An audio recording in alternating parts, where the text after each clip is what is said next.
আজকে ভিডিওটার একদম ফার্স্টে বলে নিচ্ছি, এরকম বড় বড় ডিমওয়ালা পুঁটি মাছ কার কার পছন্দ অবশ্যই কমেন্টস করে যেতে ভুলবেন না। আসসালামু আলাইকুম প্রিয় দর্শক, আশা করছি দূরে এবং কাছে যে যেখান থেকে আমার ভিডিওটি দেখছেন সবাই ভালো আছেন। আজকে আমি নিয়ে এসেছি এত মজাদার একটা রেসিপি। এই রেসিপিটা বাঙালিদের মধ্যে এমন কাউকে পাওয়া যাবে না যে পছন্দ করবে না। নিয়ে এসেছি বিগ সাইজের পুঁটি মাছ, ডিমওয়ালা পুঁটি মাছের রেসিপি। আমার হাতে এইরকম রেসিপিগুলো অনেকে আছেন যারা খুবই পছন্দ করেন। আশা করছি তাদের জন্য আজকের ভিডিওটা হেল্পফুল হবে। এখানে আমি কিছু পুঁটি মাছ নিয়েছি, এগুলো কিন্তু বিগ সাইজের। স্ক্রিনে কেমন সাইজ দেখাচ্ছে জানি না, তবে এগুলো কিন্তু একদম বিগ সাইজের পুঁটি মাছ আর একদম ভরপুর এগুলোর মধ্যে ডিম আছে। তো এটাকে আমি ভালো করে আগে ধুয়ে নিয়েছি, দিয়ে দিয়েছি লবণ পরিমাণ মতো, দিয়ে দিয়েছি হলুদ, তারপরে দিয়ে দিয়েছি রেড চিলি পাউডার। এখন এগুলোটাকে ভালো করে এগুলো মিক্সড করে নিব। একদম ভালো করে কিন্তু এটাকে মিক্সড করে নিতে হবে। মিক্সড করে এটাকে আমি 15-20 মিনিটের মতো করে এভাবে রেখে দিব রেস্টে। ভাজিটা আসলে এক একজনের হাতের এক এক রকম। অনেকে কিন্তু এই মাছ ভাজি করে, দেখা যায় একদম মাছটা শক্ত করে ফেলে। মাছটা যদি এরকম শক্ত করে ফেলা হয় তাহলে তাজা মাছের যে টেস্ট, মানে মাছের যে একটা টেস্ট, এই টেস্টটা কিন্তু পাওয়া যায় না।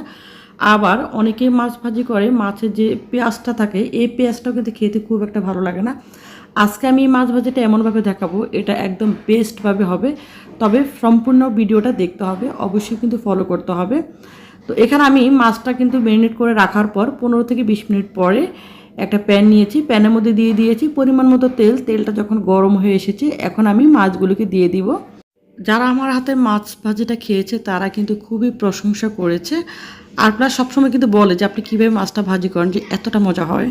তো আজকে একদম ফার্স্ট টু লাস্ট পর্যন্ত রিভিল করবো। তো এখানে আমি মাছটাকে দিয়ে দিলাম। চুলাটাকে কিন্তু একদম হাইটে রাখা যাবে না, ফার্স্টে একটু হাইটে রেখে তারপর চুলাটাকে মিডিয়ামে রেখে এটাকে এক পিঠ ভেজে নিয়েছি। ভেজে এখন আমি কিন্তু অন্য পাশটা উল্টে নিয়েছি। মাছটা কিন্তু একদম কড়াভাবে ফ্রাই করা যাবে না।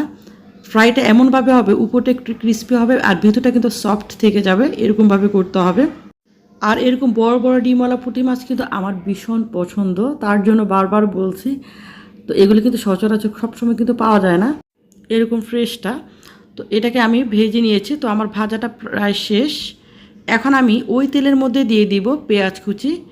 পেঁয়াজটাকে একটু বেশি করে দিতে হবে, কারণ মাছ ভাজির যে পেঁয়াজটা, এই পেঁয়াজটা কিন্তু খেতে ভীষণ মজা হয়। আর আমার এই মাছ ভাজিটার মেইন যে থিমটা সেটা হচ্ছে এই যে পেঁয়াজটে, এই পেঁয়াজ যে ভাজিটা সেটা দিয়ে আপনি এক প্লেট ভাত অনায়াসে খেয়ে ফেলতে পারবেন, এতটা টেস্টি হয়। তো এখানে আমি পেঁয়াজটাকে সামান্য একটু ভেজে নিয়েছি, তারপরে দিয়ে দিয়েছি টমেটো কুচি দিয়ে সামান্য একটু ভেজে নিয়েছি জাস্ট কয়েক সেকেন্ড। তারপর এখানে দিয়ে দিয়েছি কাঁচামরিচ।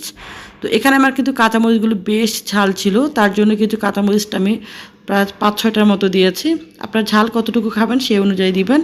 এগুলোকে কিছুটা টাইম কিন্তু ভাজতে হবে, 1 থেকে 1.5 মিনিটের মতো চুলাটাকে মিডিয়ামে রেখে ভাজতে হবে। ভেজে তারপর এখানে আমি পরিমাণ মতো দিয়ে দিয়েছি লবণ আর দিয়ে দিয়েছি একটু হলুদ দিয়ে এখন এটাকে ভালো করে কিন্তু ভেজে নিতে হবে। দেখবেন ভাজতে ভাজতে এগুলো, এই যে পেঁয়াজগুলি কিন্তু অনেকটা চুপসে যাবে, একদম সফট হয়ে কমে যাবে। পেঁয়াজটা যাতে কোনোভাবে কাঁচা কাঁচা না থাকে একদম ভালো করে ভেজে নিতে হবে। ভেজে দেখবেন অনেকটা কমে যাবে পেঁয়াজটা একদম ভাজতে ভাজতে। তারপর এখানে আমি দিয়ে দিয়েছি 1 কাপের মতো পানি।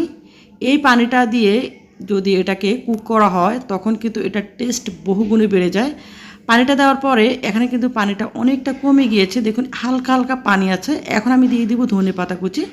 তো ধনেপাতা কুচিটা একটু বেশি পরিমাণে দিলে কিন্তু বেশি ভালো লাগে।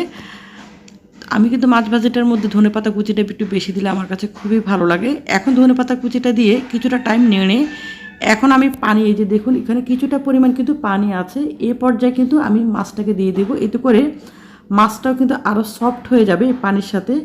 এই যে এখানে হালকা হালকা যে ঝোল আছে এটার মধ্যে মাছটা কিন্তু অনেকটা সফট হয়ে যাবে, এতে করে এই মাছটা খেতে ভীষণ ভালো লাগবে। আর পেঁয়াজটা খেতে তো আরও বেশি ভালো লাগবে। এখন মাছটাকে দিয়ে চুলাটাকে মিডিয়ামে রেখে এটাকে করতে হবে। চুলাটাকে হাইটে রাখলে কিন্তু নিচে পুড়ে যাবে, আর এটা ঝোলটায় যে পানি পানি আছে এটা কিন্তু খুব দ্রুত শুকিয়ে যাবে। মাছটাকে দেওয়ার পরে চুলাটাকে মিডিয়ামে রেখে এটাকে ভাজতে হবে। আমি একদম ফার্স্ট টু লাস্ট পর্যন্ত খুঁটিনাটি বলছি, কারণ আমার হাতের মাছ ভাজিটা অনেকেই খুবই পছন্দ করে। তো এখানে আমার ঝোলটা কিন্তু শুকিয়ে তেলটা যখন উঠে এসেছে তখন আমি এটাকে সার্ভ করে নিচ্ছি।